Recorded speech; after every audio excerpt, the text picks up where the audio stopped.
we will discuss the continuity in this video.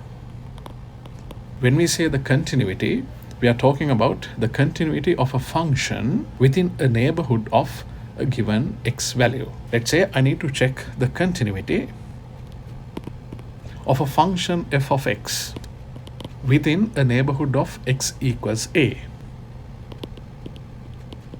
It's very important to understand what we mean by a neighborhood of x equals a. That means it is not just the point x equals a. When we say the neighborhood, we are talking about a little bit to the left hand side of x equals a. Second, the point x equals a. Thirdly, a little bit to the right hand side of x equals a. In mathematical language, a neighborhood can be written this way. A neighborhood of x equals a will have three components. The first component is x approaches to a from the left hand side. The second component is the point x equals a. The third component is the limit as x approaches to a from the right hand side. When we talk about the continuity of a function within a neighborhood of x equals a, we need to check the value of the function at each of these three places. The value of the function can be quite easily evaluated as x equals a.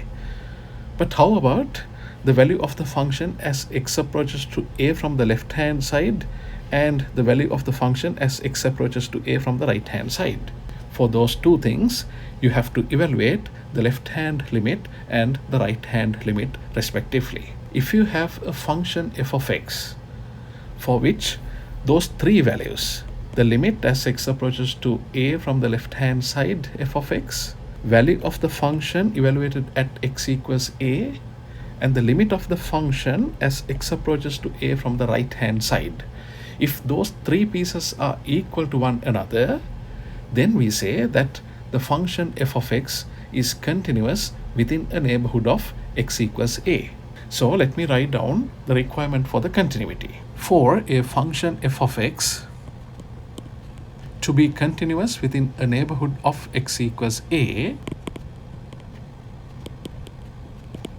we need three things to be equal to one another. First, we have to evaluate the limit as x approaches to a from the left hand side f of x, and that has to be equal to the limit as x approaches to a from the right hand side f of x, and that has to be equal to the value of the function evaluated at a, which means f of a.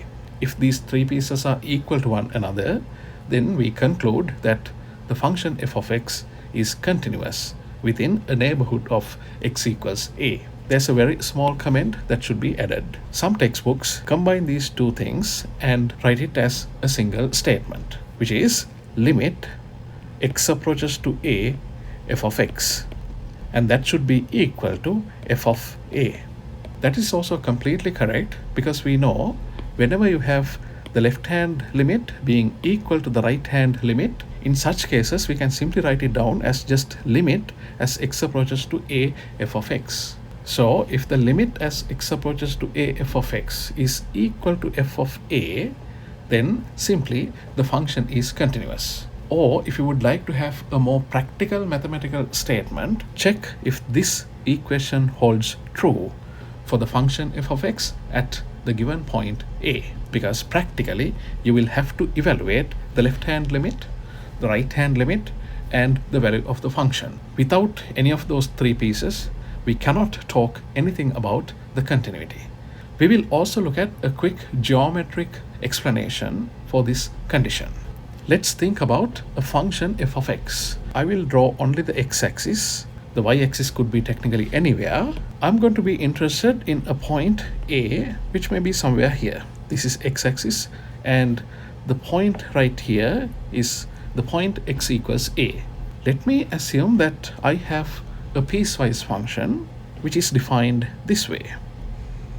When x is less than a, the function looks like that, and when x is equal to a, the function looks like this, and when x is greater than a, the function looks like this.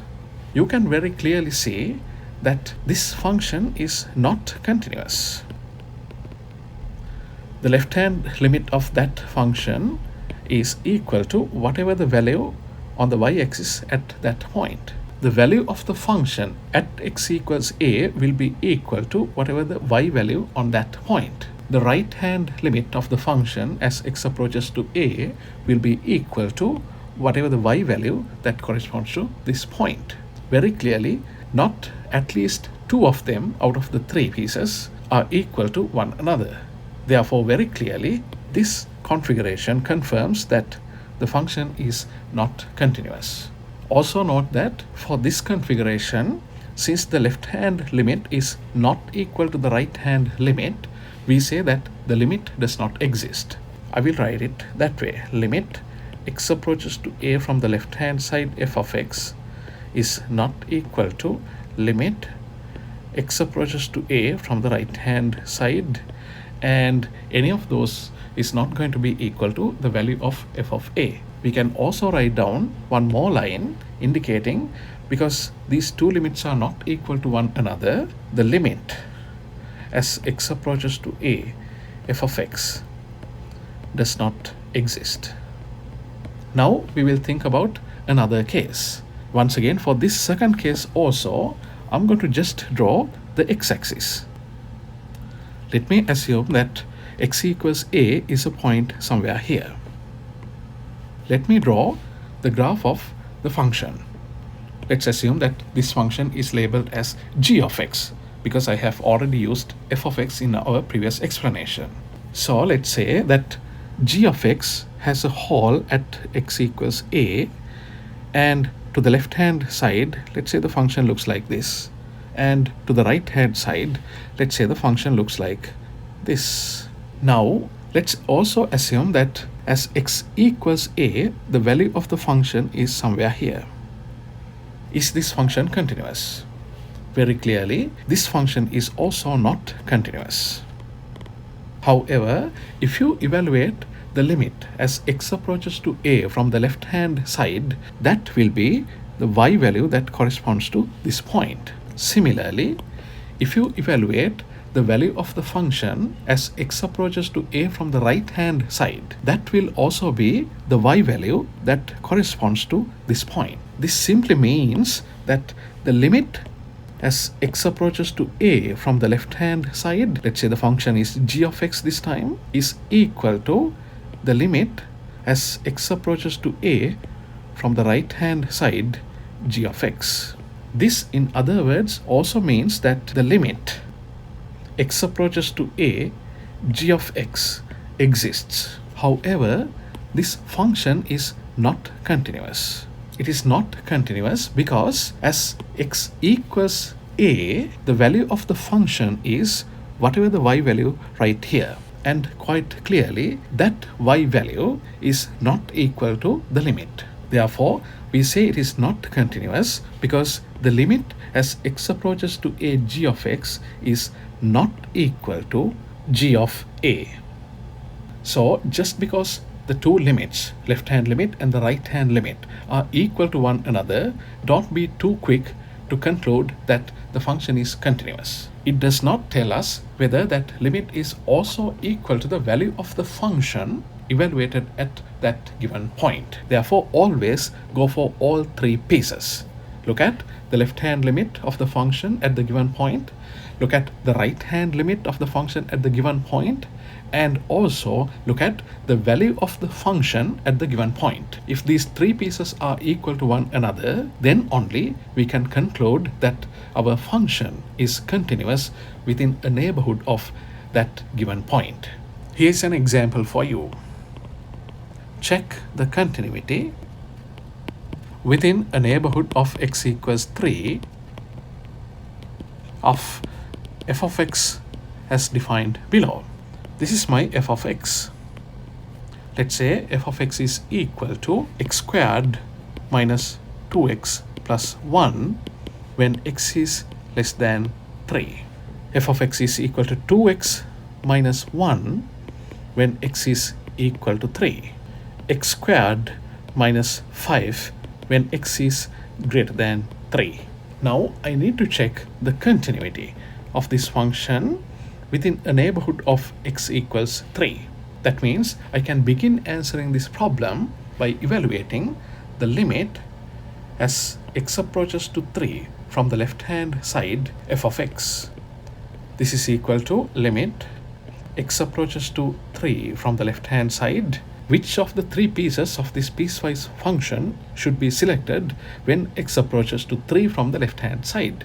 X approaches to 3 from the left hand side means x is slightly less than 3. When x is less than 3, this is the function I need, x squared minus 2x plus 1. Therefore, let me write it as that. The function is x squared minus 2x plus 1. To evaluate this limit, I can quite easily do the direct substitution. If I do the direct substitution, this is going to be equal to 3 squared minus 2 times 3 plus 1, which is equal to 4. Next, I need to evaluate the limit as x approaches to 3 from the right hand side f of x. This is equal to limit x approaches to 3 from the right hand side. Limit x approaches to 3 from the right hand side means that x is slightly more than 3. When x is greater than 3, f of x is equal to x squared minus 5. Therefore, let me go ahead and use that function, x squared minus 5. When I put 3 directly, it's going to be equal to 3 squared minus 5, which is also equal to 4. That's good news because we have the left hand limit equals right hand limit. Now we have to see just one more condition, that is the value of the function at x equals 3. So let's go ahead and do that as well. The value of the function at x equals 3 means f of 3. When x is equal to 3, the piecewise function is equal to 2x minus 1. Therefore, I need to select that function in order to calculate f of 3. Therefore, f of 3 is equal to 2 times 3 minus 1. This is equal to 5. Unfortunately, that value is not equal to the limit that we calculated earlier. Therefore, we conclude that this function is not continuous within a neighborhood of x equals 3. Let me write down the conclusion. F of x is not continuous within a neighborhood of x equals 3. We may also write down the reason behind this conclusion. The reason is, for this question, we had the limit as x approaches to 3, f of x, that was equal to 4. Unfortunately, it wasn't equal to the value of the function evaluated at x equals 3. That completes the discussion on continuity. Understanding the continuity thoroughly is very important for the next section. In the next section, we are going to look at the differentiability. All right, I will stop the video at this point. Thank you so much.